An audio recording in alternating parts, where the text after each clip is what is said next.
Здраво, јас сум Бојана Томашевска, дел од Хера. Здраво, јас сум Ивана Динела, волонтер во Хера. И денеска ќе збориме за секојдневните ритуали на Gen Z.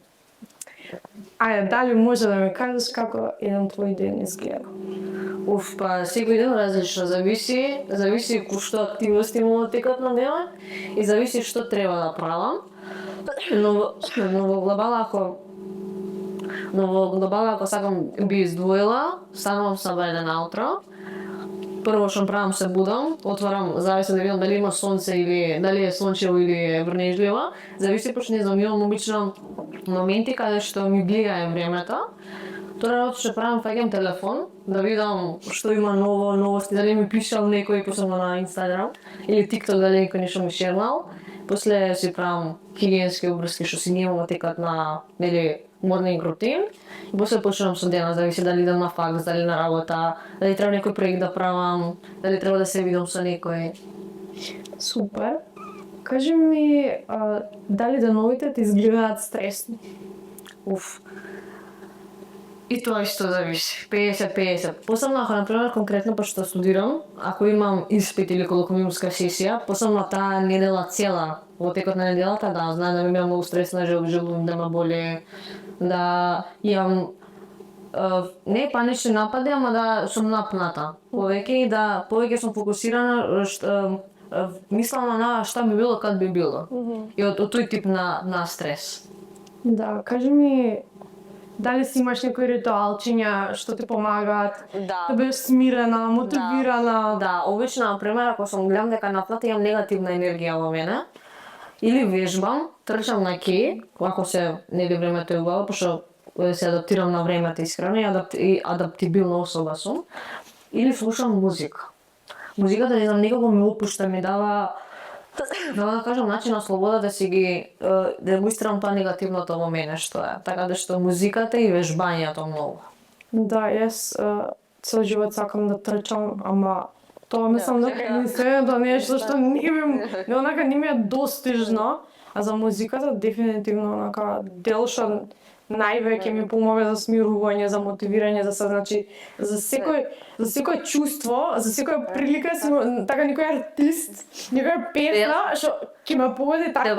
Те вади од мртвите што е кому наводница. Исто така многу сакам и да читам, многу сум љубител на читање книги, не ги можам само буквално знам во мојата имагинација се правам слики и ме опушта. Да, знам што сакам конкретно, како си го замислувам ликот, сцената и така натаму. Тоа не убавиот дел од читањето.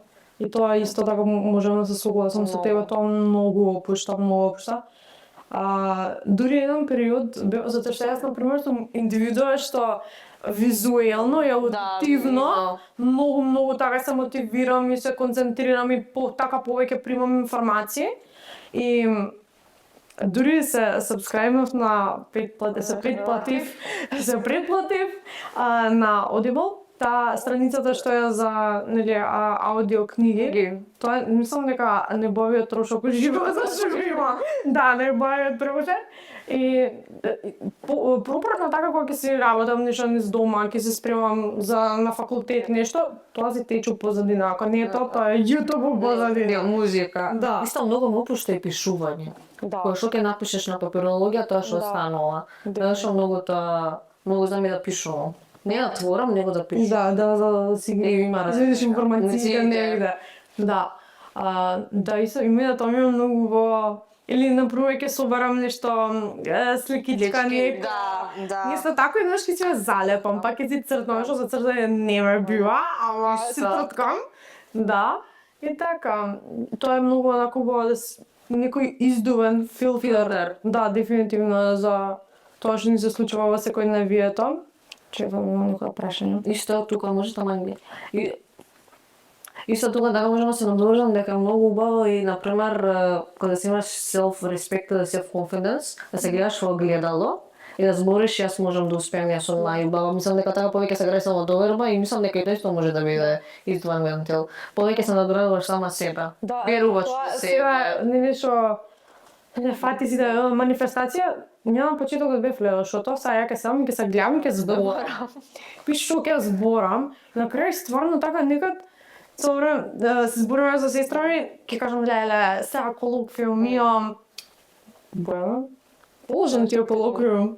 Се Положен ти е. многу често така правам, например, ако немам на кој да зборам, пошто кога зборам учам на глас, или ќе земам огледало или некој предмет и ќе земам ќе му зборам на предмет, ќе му објаснам како живо битие да е. Многу некако полесно ми помага. Да, тоа сама е- себе. Тоа сврно супер мене тоа многу ми помогнало со мотивација. Знаеш, кога ќе го кажеш неколку пати тоа и на почетокот воопшто може да не веруваш во тоа, мојот мацет ти се адаптира и те вика како да, стварно.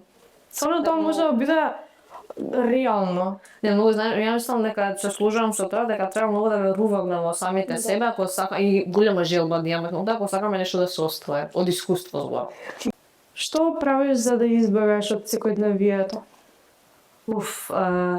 Многу често знам кога така сум нервозна, напета, да запалам кола и да возам. Со гласна музика мислам дека е најдобра терапија што можам сама себе да си ја приуштам. Или да севам на другарка некоја, да кажам ајде испиеме надвор кафа, за да ми помине нервозата или напнатоста, за да можам да се продолжам со текот на денот. Во текот на денот. Мене тоа мина, значи јас едва и чекав да земам таа возачка. Од Едва и чекав, тоа ми беше достигнување, тоа не е бао за нешто, значи да запалам кола и идам, значи последните пари ги давам на бензин, да сам можам да се провозам низ град за така кога ќе бидам напната. Или исто така, исто може многу често исто се знам да пропешачам со слушалка на мене, исто музика, пошто мене ми е музика лек за се.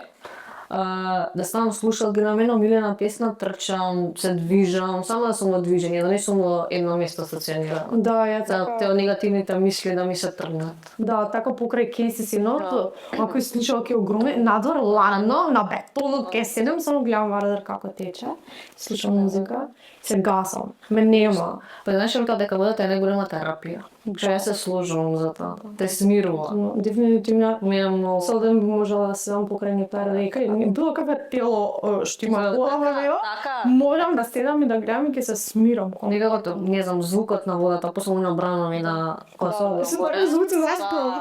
Дали сметаш дека имаш слобода во донесување на своите одлуки? Да. Комот можам 100% да кажам да, ради тоа што сама себе прво се одлучувам за самата себе. Фала Богу, свесна сум на 22 години што можам, што знам и колку можам да придонесам на општеството и на самата себе и на луѓето околу мене. Мислам дека за 22 години сум доволно зрела да знам да одлучам и да донесам правилната одлука за самата себе, што сакам, што можам, што сакам да направам. Така никогаш кога ќе добиеш совет, дали повеќе го взимаш советот или твоето мислење на крај? Добро прашање. Зависи. Зависи во која ситуација, но во принцип, во глобала, повеќе се слушам сама себе, ради тоа што мислам дека сама себе најдобро се знам и најдобар совет можам јас да си дадам. Да, барам мислење од пријатели, фала Богу, но мислам дека советот што ќе ми го дадат они, би го прифатила. Зборам од блискиот круг на пријатели, или кога пријателка ми послушала и би рекла да, дека ми ме засегала нешто, не. Ама од блиски луѓе да, ради тоа што ми значи нивното мислење, ради тоа што сум секојдневно со нив се слушаме, FaceTime, допишување и така натаму. Што сметам да дека сама себе сепак си го слушам, како да кажам, женската интуиција што имаме во себе. Како се справаш со демотивација? Ја искрено сум многу мотивиран човек, многу гледам позитивно на работите, не гледам ништо негативно, буквално да направам судар што се вика да ја лупнам колата, немам како лекција на тоа. Ради тоа што мислам дека грешки не постојат. Мислам дека секоја грешка е навидум лекција некоја, ради тоа што колку пати од лекциите што се вика учиме, повторувањето е мајка на знаењата. Така да што јас се водам по тој принцип, дека грешки нема, него има лекции во животот. Што може да учиме на нив и да се надоградуваме повеќе самите себе. Кога знаеш да препознаш дека ти треба малку одмор и да кажеш стоп, јас сега, не знам, може сакам да се затворам у соба, да слушам музика, сакам да искочам надвор да трчам. Да, искрено, ја за стоп не знам и за зборот не знам, тоа не постои во мој речник. Ама кога ќе дојде до здравствени проблеми, од типот, не знам, да ти тече крв од нос, да си преморен, модрици по тело да се појавуваат од нигде никаде, да имаш вртоглавици, многу често знам, не мигрени, вртоглавици. Така што знам да кажам, чекај, стои, организмот, телото ми вика, не можеш више да го издржиш ова темпо, успори малце. Така што тогаш знам да превземам некои ствари, ама тоа не се случува. И да го имам тоа, што ми се случува многу често, не прекинувам. Идам буквално целта што сакам да се, што имам остварено во глава, да си идам да си остварам целта. Што мислиш дека има најголемо влијание врз своето ментално здравје? Мислам дека од 3 работи ми доаѓа, тоа е прво од дома, многу нормално, татко ми, мајка ми, сестра ми, што ми влијае многу нивното мислење, бидејќи на нив прво пред се најмногу им верувам, бидејќи сметам дека они најдобро ми мислат, бар во денешно општество, во денешницава. Околината надвор, од околината надвор сметам блиските луѓе, блискиот круг на пријатели, дали нивно мислење, некој совет, пардон, од нив што можам да го добиам, некоја случај, нивно искуство да ми го раскажат. Така да што мислам дека тој склоп на тие две вредности ми влијае моето ментално здравје, например како јас би се гледала во иднина како една одрасла особа. Што значи за тебе демократска слобода? Да си го искажам, да имам право на свое мислење, на свој став и на свои обиди. Кога мислам обиди, мислам на свои, како да го кажам тоа, да не бидам грешна дејности, кои свои факти. Што нема да бидам критикувана, например, ако мислам дека саксијава, ова цвеќе е вештачка, ти ќе ми кажеш дека е природно, дека нема да бидам сватено погрешно. Од тој аспект. Дали... Не. Дали имаш нешто да ми кажеш за активизам? Што значи за тебе активизам? За мене активизмот, млад човек, бар така кога ми падне прво нешто, активизам е човек што е активен на секојдневно ниво. Прави нешто, се едуцира повеќе за сам себе, сознано нови работи за сам себе, за општеството, сака да се надобрадува, сака да научи нешто ново, да проба нешто ново, да се вклучува така да кажам, да биде во поголем круг на друштво, да има повеќе пријателства, сознанија од тој аспект. И како последно прашање, што мислиш дека има најголемо влијание врз твојот секојдневен ритуал? Што е нешто што денот не може да ти помине без? Денот што не може без да го прочитам кучето, дефинитивно, jer тоа многу ме исполнува. И работи што ме исполнуваат, односно ситници. Например, слушање музика, обавезно, значи кога се станува тоа, или се слуша музика, влагам околу музика, спијам, се бањам, учам со музика, обавезно посебно на YouTube, или гледам обавезно подкасти. Се надоградувам од типот, не знам, например, ако нешто не знам, не икам да кажам не знам, ради тоа што не знам утре ден, например, во каква ситуација можам да се најдам уствари, и да се узнавам повеќе такви работи, нешто што не знам. Така што од прилика тоа би било тоа. Супер, фала ти многу.